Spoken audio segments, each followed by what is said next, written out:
নমস্কার বন্ধুরা, আজ আমি বানাবো সয়াবিন বাঁধাকপি। এই জন্য যা যা লাগছে লিখে দেওয়া আছে, তোমরা ভিডিও পজ করে দেখে নিও। আমি মশলার মধ্যে নিয়েছি এখানে আদা, কাঁচা লঙ্কা আর জিরে জিরে এটাকে আমি মশলা পেস্ট করে নিয়েছি, পাটাতেই পেস্ট করেছি। তোমরা চাইলে মিক্সিতে করতে পারো। এখানে আমি একদম ঝিরি করে বাঁধাকপি কেটে ভাপিয়ে রেখেছি অল্প, আর সয়াবিন ভেজে রেখেছি হলুদ নুন দিয়ে। আলু আর মটরশুঁটি নিয়েছি, একটু ভাপিয়ে নিয়েছি।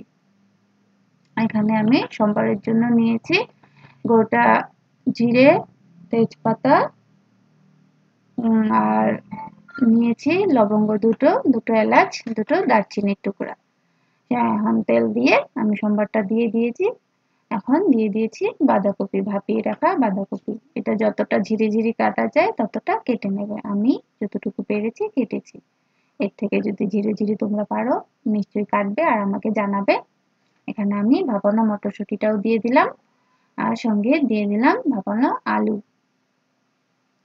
আর এখানে দিয়ে দিলাম নুন, আর এখন দিয়ে দেব হলুদ গুঁড়ো 1 চামচ। হলুদ গুঁড়োটা দিয়ে ভালো মতো নাড়াতে হবে, সবটাতেই যাতে হলুদটা লেগে যায়, বাঁধাকপি, মটরশুঁটি আর আলুতে। এখানে আমি অল্প ঢেকে দিয়ে নাড়িয়ে নিয়েছিলাম, পুরোটা লেগে গেছে। এখন এখানে অল্প আরেকটু ঢাকা দিয়ে একটু ভাজতে হবে বাঁধাকপিটাকে। তারপরে এখন আমি দিয়ে দেব আমার পেস্ট করে রাখা মশলাটা। এখানে আছে, আবার বলে দিই, আদা, কাঁচা লঙ্কা আর জিরে গুঁড়ো আমি পাটাতেই পেস্ট করে নিয়েছি। তোমরা চাইলে মিক্সিতে করতে পারো। আমি এটা পুরোপুরি নিরামিষ বানাচ্ছি, আর তোমরা চাইলে এখানে পেঁয়াজ রসুন দিয়েও বানাতে পারো। অবশ্যই ভালো লাগবে। তোমরা বানিয়ে খেয়ে আমাকে কমেন্ট করে নিশ্চয়ই জানাবে। এখানে আমি সয়াবিনগুলো ভেজে রেখেছিলাম নুন হলুদ দিয়ে, এটা দিয়ে দিয়েছি। আর সঙ্গে দিয়ে দিয়েছি একটা টমেটো, কুচি করে রেখেছিলাম টমেটোটা। এইভাবে বাঁধাকপি বানিয়ে খেয়ে দেখবে, মাছ মাংসেরও দরকার পড়বে না।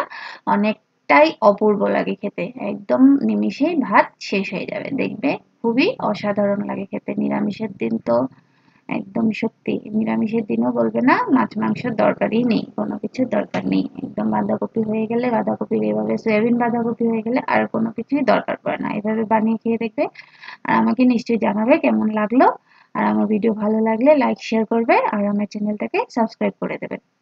আর এখানে আমি দিয়ে দিচ্ছি একটু চিনি, চিনিটা দিয়ে দিলে তাড়াতাড়ি মজে যাবে, আর একটু মিষ্টি হলে বাঁধাকপিটা খেতে অনেকটাই দারুণ লাগে। দেখো এখানে সবকিছু মজে গেছে, টমেটোটাও নরম হয়ে গেছে, বাঁধাকপি পুরোপুরি মজে গেছে।